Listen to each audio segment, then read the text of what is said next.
اللهم صل وسلم وبارك عليه وعلى آله صلى الله عليه.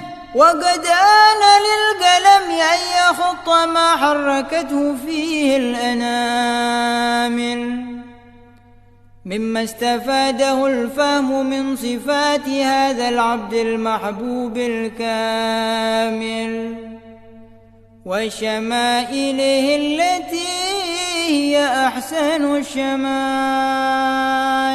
صلى الله عليه. وهنا حسن أن نثبت ما بلغ إلينا في شأن هذا الحبيب من أخبار وآثار ليتشرف بكتابته القلم والقرطاس وتتنزه في حدائقه الأسماع والأبصار صلى الله عليه.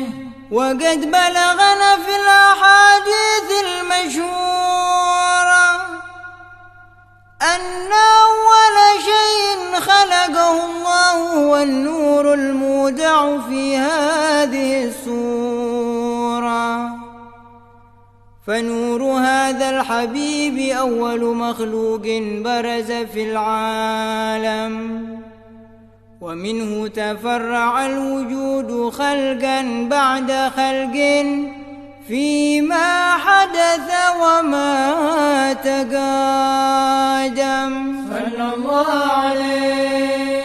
وقد أخرج عبد الرزاق بسنده عن جابر بن عبد الله الأنصاري رضي الله عنهما قال: قلت يا رسول الله بأبي وأمي أخبرني عن أول شيء خلقه الله قبل الأشياء. قال: يا جابر، إن الله خلق قبل الأشياء نور نبيك محمد صلى الله عليه وسلم من نوره صلى الله عليه. وقد ورد من حديث أبي هريرة رضي الله عنه أنه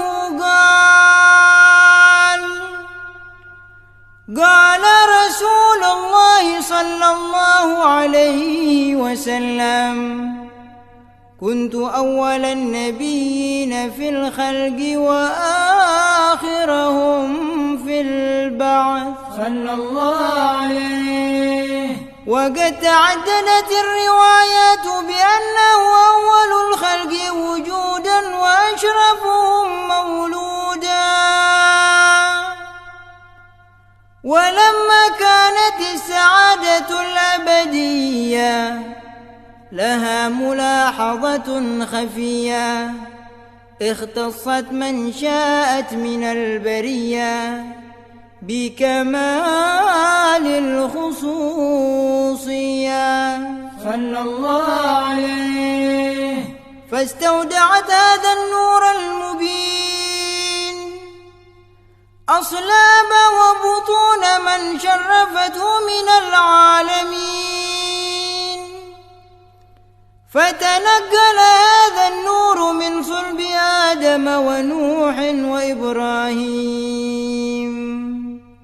حتى أوصلته يد العلم القديم إلى من خصصته بالتكريم أبيه الكريم عبد الله بن عبد المطلب ذي القدر العظيم صلى الله عليه.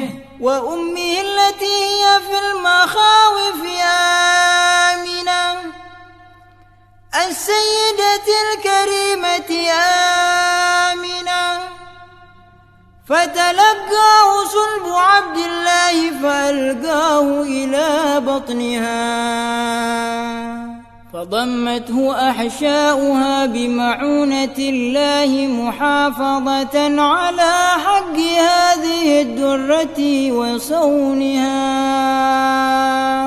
صلى الله عليه. فحملته برعاية الله كما ورد عنها حملا خفيفا لا تجد له ثقلا ولا تشكو منه ألما ولا عللا صلى الله عليه. حتى مر الشهر بعد الشهر من حمله وقرب وقت بروزه إلى عالم الشهادة لتنبسط على أهل هذا العالم فيوضات فضله وتنتشر فيه آثار مجده الصميم.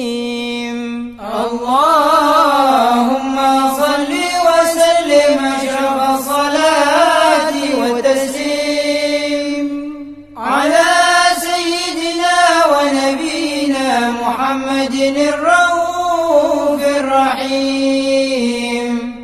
اللهم صل وسلم وبارك عليه وعلى